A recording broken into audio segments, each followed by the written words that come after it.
Zahor says, how best to approach to purchase possible building land from council. There's a small electric substation at the bottom of the land. It's not for sale, but I think it's great potential. Right, again, let's go to Zahor and ask Zahor to jump on live. Hi Zahor, are you there? Hi Glenn, can you hear me? Yeah. Listen, you might want to think about that again, because it's very hard to finance a project and for anyone to buy the plot of land that's next to a substation. Oh, okay. It is a small sort of unit. Yeah. Look, I've had where we tried to do a delay completion on a plot that was next to a substation, and the biggest problem was somebody buying the property being able to mortgage it. Oh, okay. Because there aren't many mortgage companies that will mortgage it, and people don't like living with it because they're suspicious about, a substation giving off waves that cause cancer and stuff. Yeah. I did read up on it, but where the substation is, there's a property next door to it. I mean, literally, very, very close by again. Yeah. Look, I've been offered properties next to substations. And I don't know, Birmingham Midshires will finance properties that are non-standard construction. I definitely have one property that is owned, that I have, that has a substation in the garden, or right at the back of the garden. And I seem to remember being able to get a mortgage on it, but paying a bit more because it was a non-traditional lender as such, yeah? Yeah. It was a lesser known lender. If you're actually developing and building on the land, I'd stay away from it. But if you do want to talk to the council, then just write to them and tell them, identify the plot of land and ask if they're interested in selling it. Yeah, I mean, I've identified it. It's quite a big plot, and I was just thinking we could really stay away from. We'd probably be further away from the substation than the actual neighbour is right now. Yeah.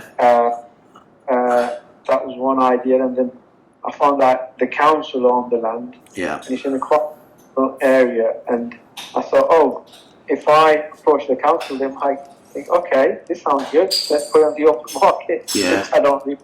I mean, if you wanted to go down a slightly longer route, okay.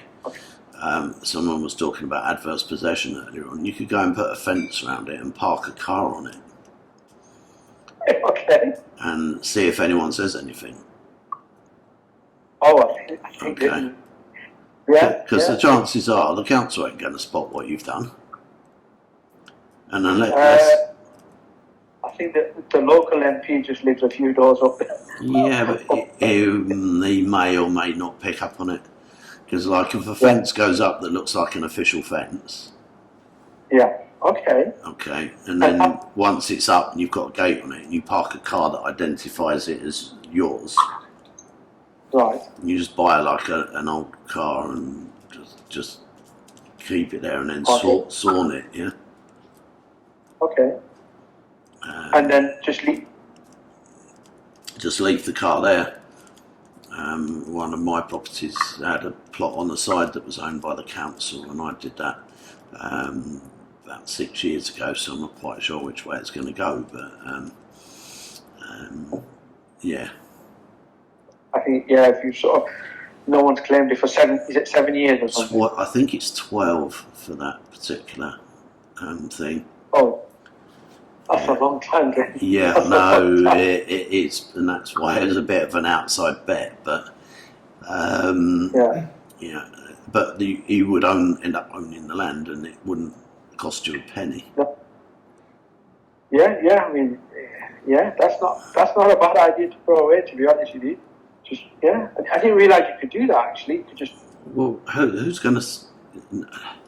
I don't think, I've never heard of anyone being prosecuted for putting a fence up. Okay. Okay. Right. And you have to put some sort of notice up as well, but the notice can be somewhere within the bit. Yeah.